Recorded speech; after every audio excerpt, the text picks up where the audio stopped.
everybody. I'm right now at the Maison Brotte in Châteaneuf-du-Pape, and with me is Lauren Brotte, the owner of Brotte. I will ask him a couple of questions before. I want to explain Brotte is a big producer of a whole range of different wines, not just Châteaneuf-du-Pape, also Rhône wines. So it will be interesting to get a chance to go through the whole selection. Laurent, can you tell me anything about Brotte, the history, where it started? Yes. Thank you for coming. I'm pleased to receive you at the winery here in Châteaneuf-du-Pape. Thank you. We are a family company winery. Mm-hmm. My grandfather, Charles Brotte, started in 1931. And at the time, the wine was mainly, the wine of Châteaneuf-du-Pape in general was mainly sold in bulk. Mm-hmm. So it was one of the first winery to bottle directly here in Châteaneuf-du-Pape and start to promote the name Châteaneuf-du-Pape. It was before the appellation d'origine contrôlée, which started in 1935. Yeah. Okay. Then my father came in 1950. Now he retired. 10 years ago he retired. I took over. When he came, he opened the market to the export. On the history, we have the wine from the Rhône Valley was mainly sold by the Burgundy's wineries. Mm-hmm. And now today you still find on their price list they still have a Côte du Rhône, Châteaneuf-du-Pape, and the Tavel. Mm-hmm. So we, with the help of La Fiole du Pape, we start the export in 1950, and now we have more than 90 countries customers. And it's a long relationship we had with some of our customers. Because that is an interesting thing, La Fiole, the shape of the bottle. People ask me, wow, where's the shape coming from? Because there's only one bottle in Châteaneuf-du-Pape who looks like this. Can you explain where the shape, when they started with the idea to make the bottle in this shape? It was both. My grandfather and father, they decide they have their own shape bottle. Was the first showing bottle was 1954, mm-hmm. And they look after a special design which will look like the vine of the Grenache from Châteaneuf-du-Pape, mm-hmm. a little bit. And there was I will say, an advanced marketing idea to have their own shape bottle and very original. Very original. And for people who do not know, the vine in Châteaneuf-du-Pape is never straight because of the bistro. It's blowing, so it's always a kind of bent shape. And so we are actually now in your museum. Yes. And can you tell anything about the museum, when it started and why? Yeah, my was an idea of the family still in 1970, and at the time there was not really a lot of tourists really looking to know about wine. It was mainly to buy wine, and but not really to understand how it is made. And so in 1950 we started the first step by step. It was not the actual showing, it was mainly showing tools and from the vineyards and tools from the vinification and the aging. 10 years ago, now a little more now, we worked with Mr. Fanet, which was at the time the director of l'INAO, l'Institut des Appellations d'Origine Contrôlée in Paris. And the idea was to present all the history of the Appellation d'Origine Contrôlée and all the regulation to the visitors. And so it's now showing that for the 10 years, and we are planning to show a new museum, I encourage people to come over to visit this museum. It's very interesting. You get a good idea where it's about in Châteaneuf-du-Pape. Laurent, you have, besides the broader range of wines, you also have Barville. Can you tell anything about Barville? What's the relationship between Brotte and Barville? The Barville comes from the side of my mother. On the side of my mother, there was Léonce Amorous, my grandfather, which has started vineyard in Châteaneuf-du-Pape in 1940, and I took over the vineyards because my mother retired, and I took over in 2000.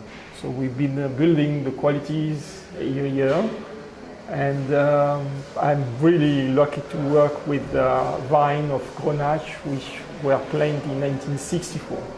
So close to 50 years old vine Grenache, and we are on the west part of Châteaneuf-du-Pape. It's doing very well now. We also are, for that specific cuvée, hiring oenologue conseil, Mr. Philippe Camby, which you know very well. Yes. And Philippe, it's since 2005, is helping us during the vinification to increase the quality and do better and better. Thank you very much, Laurent. We will proceed with Chernobyl, the tasting. We go through all the wines, and thank you for thank you very much comments. for coming. Thank you. I really appreciate it. Thank you. So we proceed with the tasting at Brotte. With me is Thomas. He will lead us and go through a whole range of wines. Maybe you can introduce yourself. Yes, hi everybody. I'm Thomas, as you said. I work for Maison Brotte. I look after our customers, mostly in the museum, all the people who do us the pleasure to come and visit us at the museum here in Châteauneuf, and also all the customers on the French territory. Okay. So you put together a tasting with Côte de Rhône wines, red and white. Yeah. And then we go through the Châteauneuf wines. And you can restart with the whites. Yes, we're going to try, today we will try the wines from our three properties. So Domaine Grosset in Queyranne, Côte-du-Rhône village. The Château de Bord first, which is our property in Laudun. And then of course Châteaneuf-du-Pape with La Fiole and our family domain, Domaine Barville. So we have two whites to start, and then after that the red, because of course here most of the wine are red. But still we produce a little bit of white, so we will start with the Château de Bord, Croix de Frégère, which is the only cuvée we make in a village called Laudun, in the Gard. It's about half an hour away from Châteaneuf-du-Pape, and we have a fantastic vineyard over there. It's a lovely vineyard, south facing. It's all small terraces, so the vines are very beautiful, and we managed to make a little bit of white and some red. And what's the blend in this? So this is 50% white Grenache, 25% Roussanne, and 25% Viognier. Okay. The particularity of our property in Laudun is that we have a lot of Viognier compared to your traditional blend, so this is why we have 25%. But as you know, Viognier is a very aromatic grape, which brings a lot of freshness, a lot of exotic fruit to this cuvée, and that's why it's very popular, especially in the summer. Especially in the aromas in the nose side, you get the Viognier. Yes, it's very elegant, very fresh. And for us, the aim for this cuvée is freshness, because there is a lot of sun, so a lot of sun is a lot of sugar, a lot of alcohol, so the wines aren't light, so it's our job in the shade to make the wine fresh and easy drinking. It's a very nice profile. Silky but good freshness in the beginning, and spicy. Yes, there's a good acidity. We don't use any oak. It's all. It's first to start with the beginning. It's hand picked. We don't use machine in any of our vineyards. So there's a really good selection of the fruit, and in all our domain we will pick in small boxes to protect the fruit, so it doesn't get crushed before it arrives at the winery. So when the fruit arrives, it's in perfect condition. Okay. And we managed to have a very good extraction, and it's a very aromatic and fresh wine. Okay. So your second white? So the second white is very different. This is our Domaine Barville Roussanne. So Roussanne is the name of the grape. So here we are in Châteaneuf-du-Pape. That's the two whites that we will try today. So we will come back in Côte-du-Rhône for the reds. This cuvée is very special. We've only made 2 vintage of this wine. This is the second one, 2011. It's a very, very small parcel of 60 hairs of very old Roussanne. They are about 35-year-old, and they are fantastic. Roussanne is an amazing grape. It brings a lot of richness. When it's very young, it's fruity. You have a lot of, for me, the nose here, there's a lot of mango and freshness. But a nice color as well. The color of Roussanne is always very impressive. Although it's a young wine, it's already very, very dark, very concentrated. And does it see any oak? Yes, this cuvée, well, it's designed to age, so it spends 8 months in oak, 100% new oak. So the wine can gain a bit of richness when it's young and last a very long time, because Roussanne is a particularly interesting grape in terms of longevity. Roussanne you will keep for 10 years and more. So it's a very interesting wine because it will evolve, and you can buy 12 bottles and drink one every year, and they will change and get more complex. But it's a fantastic grape. You have Roussanne in Châteaneuf-du-Pape white, the normal blend, for this purpose, for the purpose of keeping the wine longer, because that's what this grape does. And you block the melon on this, like the other wine, to preserve a little bit more freshness. Again, you're still in the south of France. We are in the south of France, and the difference between Domaine Barville and Château de Bord is not only we have the same weather, but we have a different soil. We are on limestone on the west side of Châteaneuf-du-Pape, and limestone brings a lot of power and a lot of minerality. So you get given all these difficult conditions for making delicate wine, and well, our job is to make the wine still fresh and for you not to feel this power in the wine. So no matter. Very elegant wines with a nice profile, most seductive profile. You can read in my book, there is a nice chapter on white Châteauneuf, how they actually evolve over time and go in oxidational phase, and they come out something beautiful profile. We always recommend to drink Roussanne before 5 years or after 10 years, because the wine will naturally oxidize. And you can open an 8-year-old bottle of Roussanne and think the wine is gone, where if you were a bit more patient, the wine will actually, the oxidation would disappear and the wine would reopen on much more complex flavor, a lot of dried apricots and honey and fantastic flavors, but the wine is not faulty. You just need to be very patient. Yeah, that's true. That's my experience also. Okay, then we go to the red series with the Côte-du-Rhône. Yes, so we will start with the Fiole Côte-du-Rhône.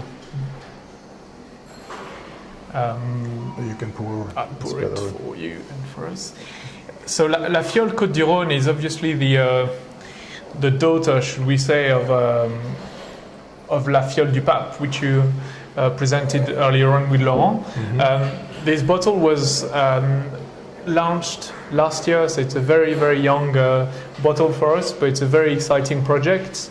La Fiole is known everywhere in the world. It's a very popular wine, but we appreciate that it is a Châteaneuf-du-Pape, and sometimes people want a simpler wine, an easier drinking wine. So we thought of why not create La Fiole Côte-du-Rhône, which will come and support the La Fiole everywhere in the world.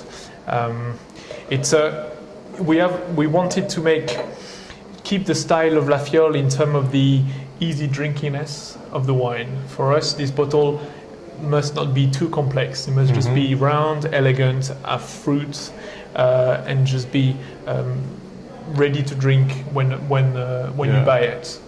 So ready, you can drink it right away or keep it for a couple of years, no problem. No problem. The wine will keep for much longer than this if you keep it properly. But the appeal, the fruitiness of the wine, yes, to the next 2 years is perfect. And what's the blend this one? So here we have mostly Grenache with a little bit of Syrah inside.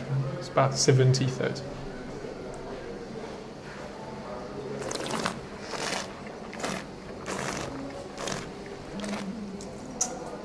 So there's a lot of cassis and red fruit on the nose.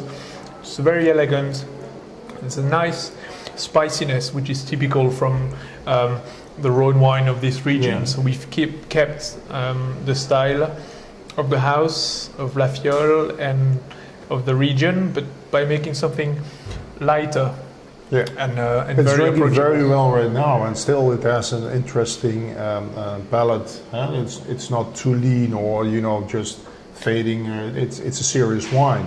Yes, the finish is very long, and the fruits are there. Yeah. The tannins are present, but they're really round, warm tannins, very elegant, and this is perfect for barbecue or just simple food, but with a nice bottle of wine for every day.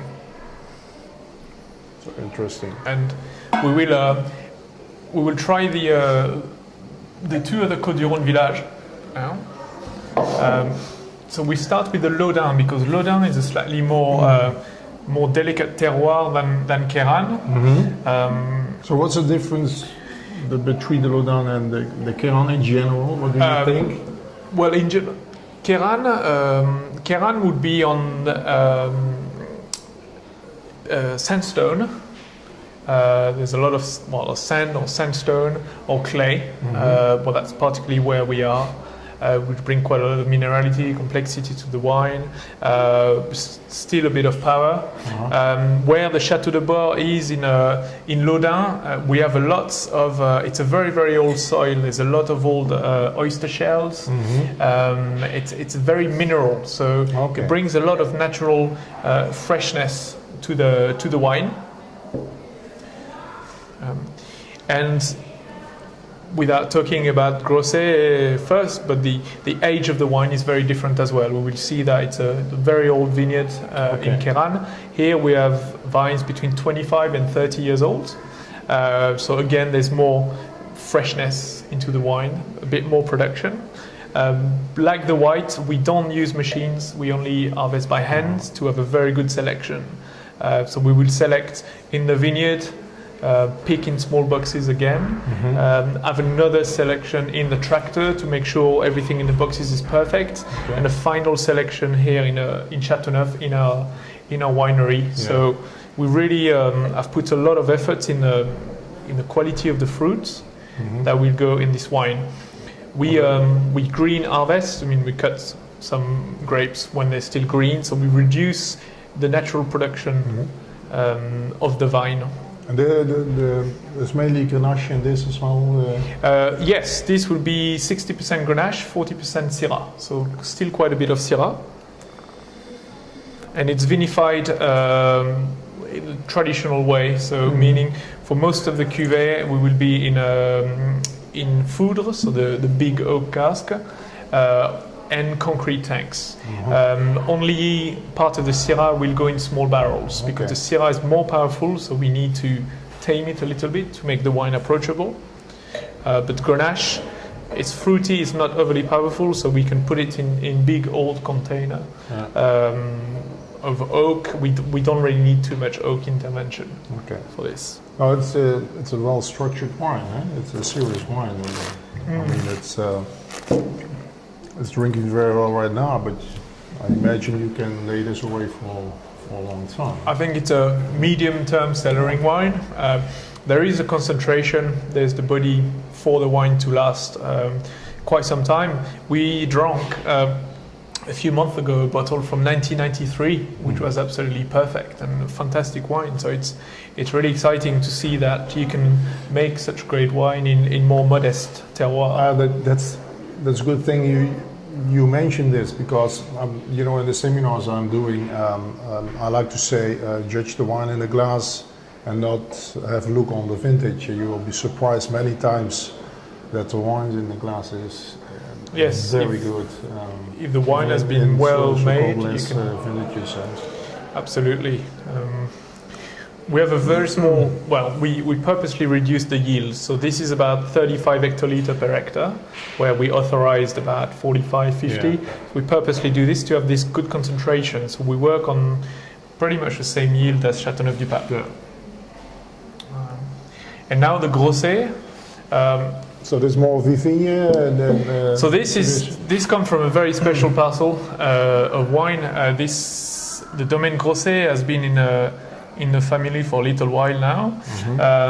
And the Grenache, which makes about 80% of this cuvée, comes from a parcel of Grenache that's about 100 years old. It's between 80 and 100 years old. So the production, the yield of the vine is very, very low, naturally. But the concentration is amazing, because obviously the older the vine gets, the longer the roots are, so the more elements and complexity they can bring to the wine. And on the other hand, you have a very small natural production, so all this energy goes to only a few grapes. That's an interesting part, you know, about Châteaneuf-du-Pape. You will find no other region in the world with more old vines, Grenache. It's amazing, and when you see how these wines, how hedonistic characteristics they have, and really make for pleasure.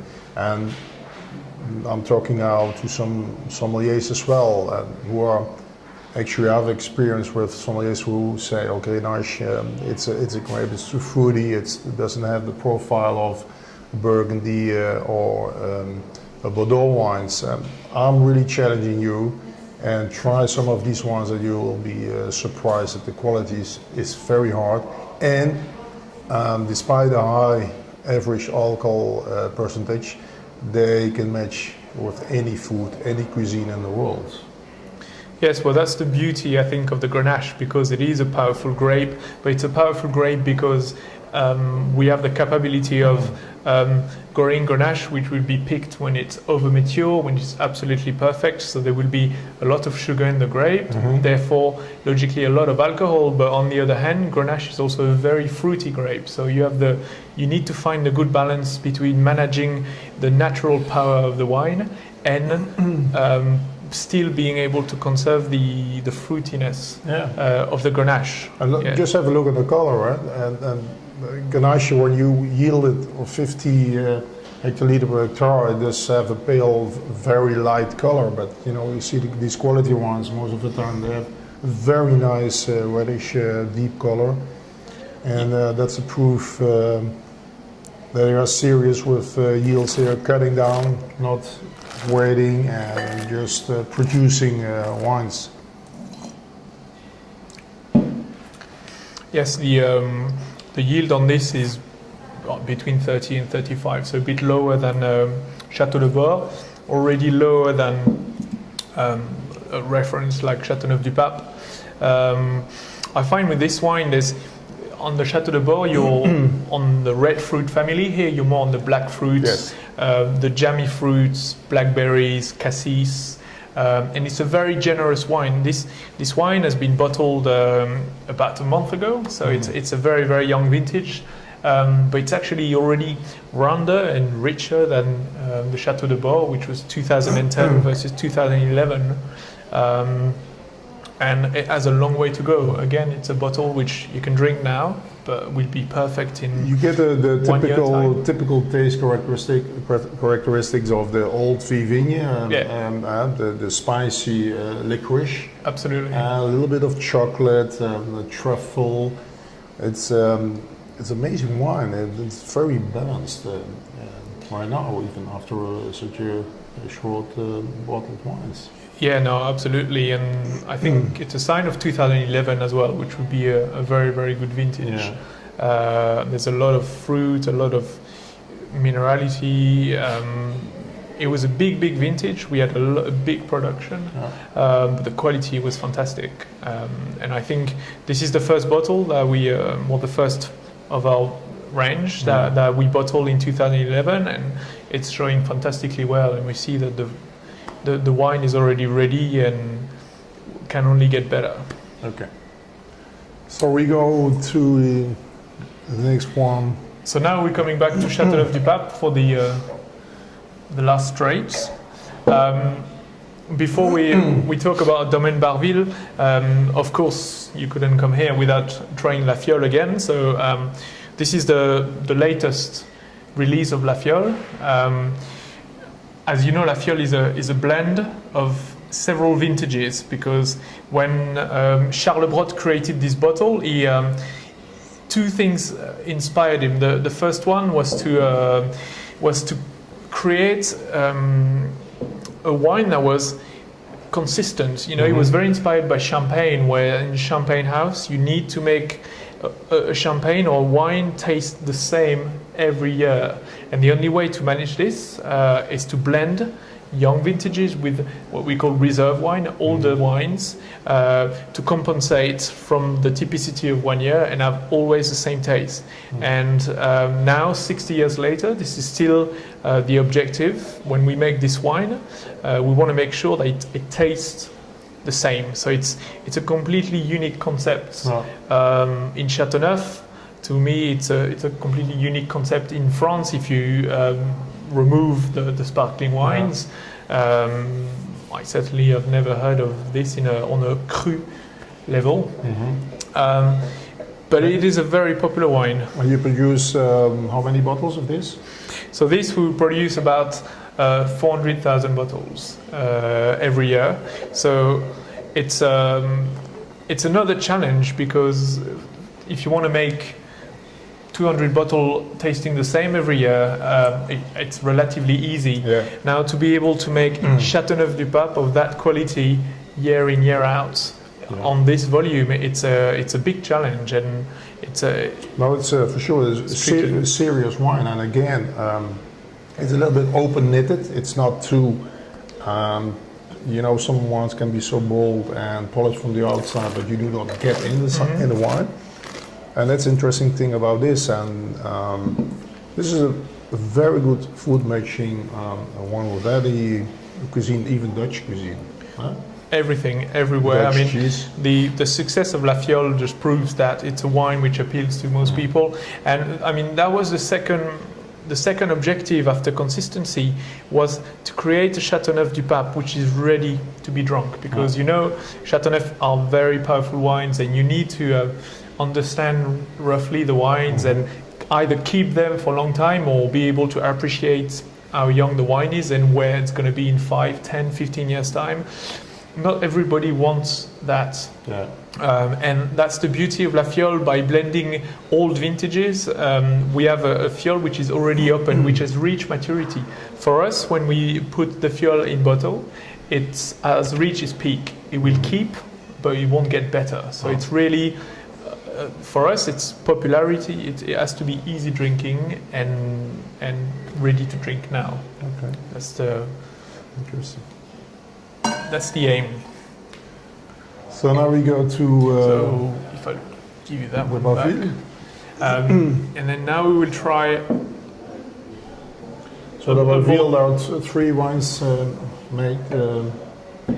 Yes, here we have 2 cuvées from Barville and one, as I will explain later, which is half from Barville and half from another parcel in Châteaneuf-du-Pape. Okay. So the first cuvée we will try is Domaine Barville 2010. This one, that's our tradition cuvée. That's the main cuvée that we will make. We have about 2,000, sorry, what am I talking about? We have 16 hectares of vine in Châteaneuf-du-Pape, and we use about 9 to make this cuvée. So it's 80% Mourvèdre, 15% Syrah, and sorry, it's not 80% Mourvèdre, it's 80% Grenache, 15 Syrah, and 5 Mourvèdre. So mostly Grenache. No problem. It's just after lunchtime, so you can make some mistakes. It's the excitement of drinking 2010. It's this wine is like I explained earlier on, comes from a terroir of limestone. Brings a lot of power, lots of minerality to the wine, and they're normally tricky wines to drink young for that reason, because it needs time for the fruit to come out and the tannins, the power to calm down. More grip at the end, especially. Yeah, but I must admit that with 2010, from the day we bottled the wines were ready to drink. Yeah. There's no doubt that the wine will get at its best in 3 to 5 years' time. But 2010 in Châteaneuf-du-Pape and in the southern Rhône in general will be an exceptional vintage. Yeah. And the wine have an incredible balance. There's already a lot of fruit here. You just get more, compared to the Côte-du-Rhône terroir, here you get more spices, you get more complexity. On top of the red fruit, the black fruit that you have, you also have, you think Provence, you think about the garrigue, the thyme, the rosemary, the black olives, tapenade. I find all of this in the glass. There's a lot of power. And this is what needs time to really go and marry the fruit. Oh. Very nice wine.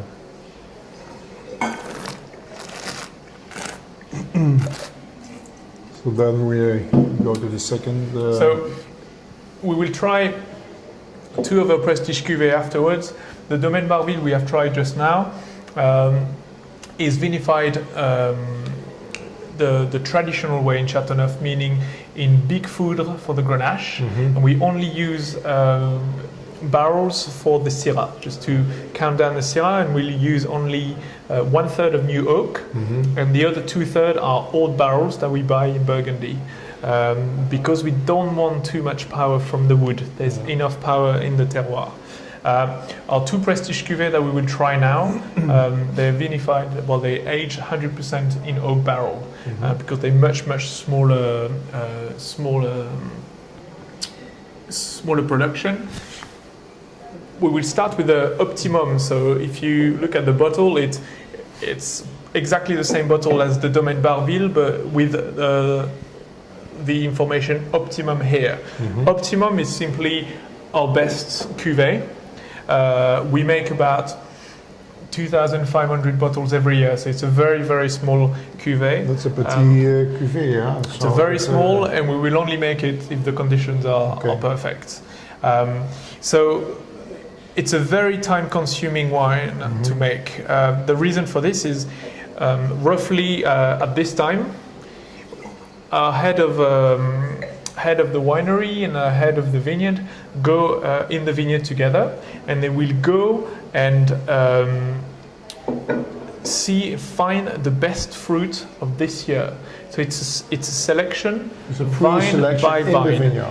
Yes, they will see the best fruits that are out already. They see the one that are the most homogeneous, that look like the potential best fruit for this year, and they will simply tie a knot on the vine. They will do this over the 12 hectares of the vineyards for the reds.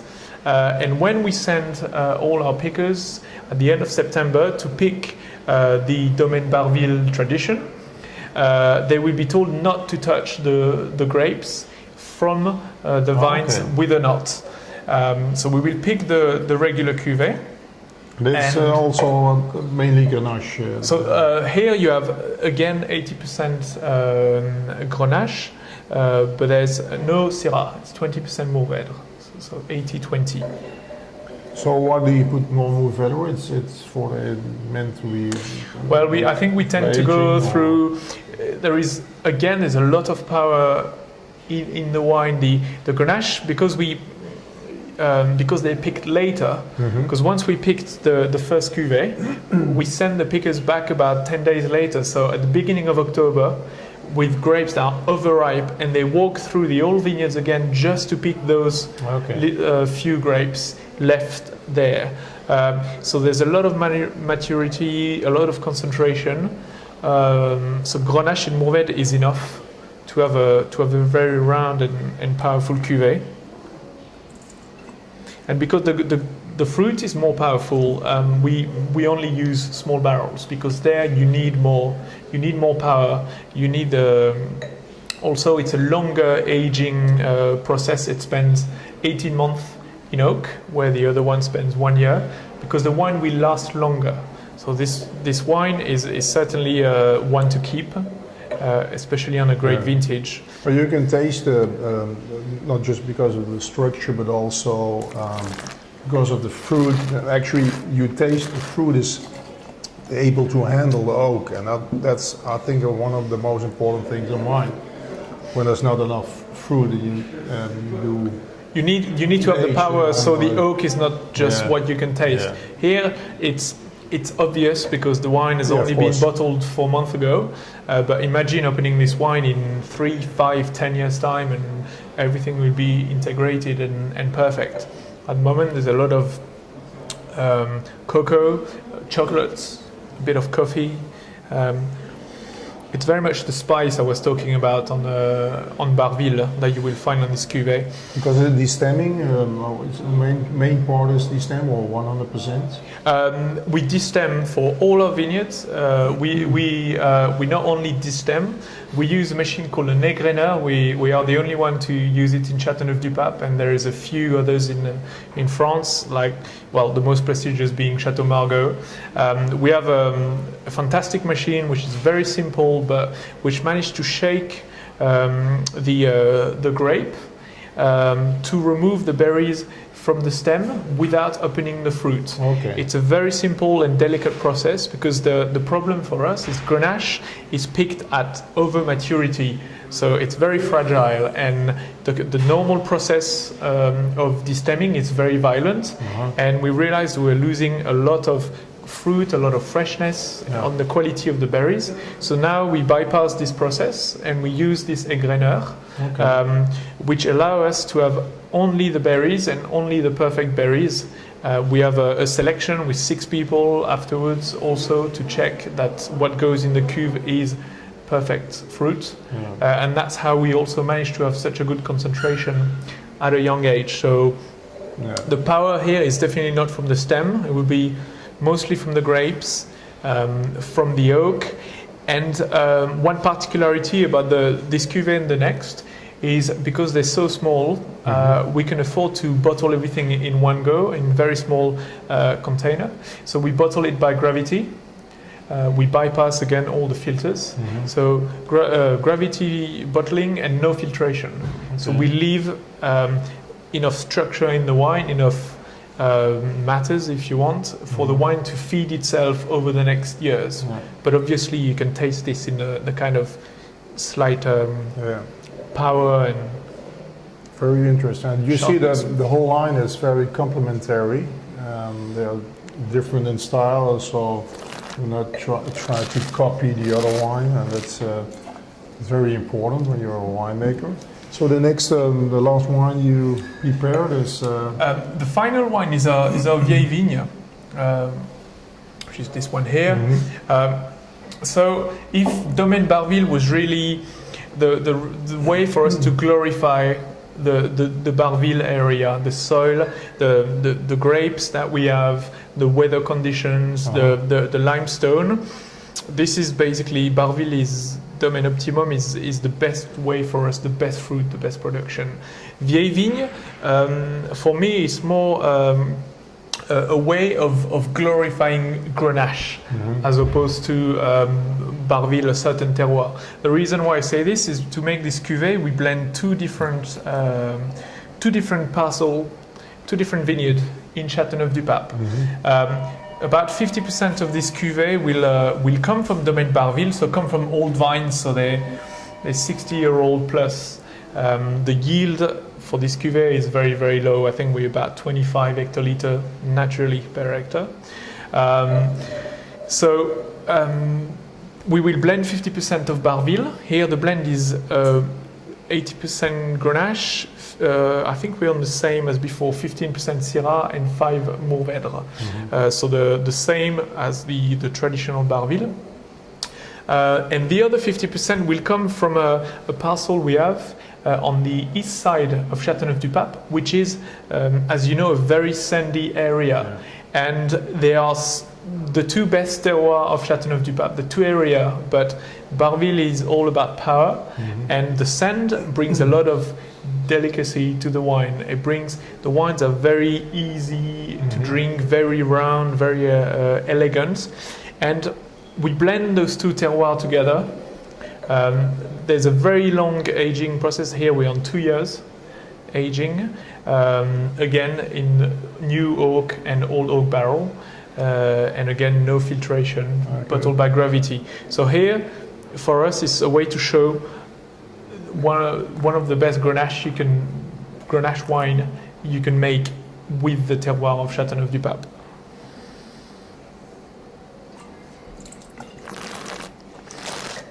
Very concentrated wine, very serious, big profile, and typical lush Grenache.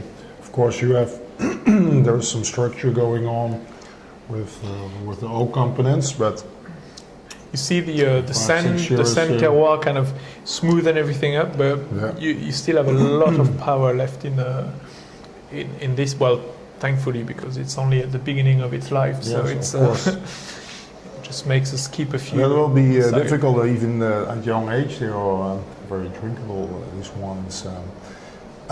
So we finalize this tasting with a very nice old wine, Grenache. Thomas, thank you. Thank you very much. And, I want to invite people whenever they are at Châteaneuf-du-Pape to visit Brotte, to have a look at the museum, and of course have a nice sip here in the tasting room as well. Cheers. Cheers.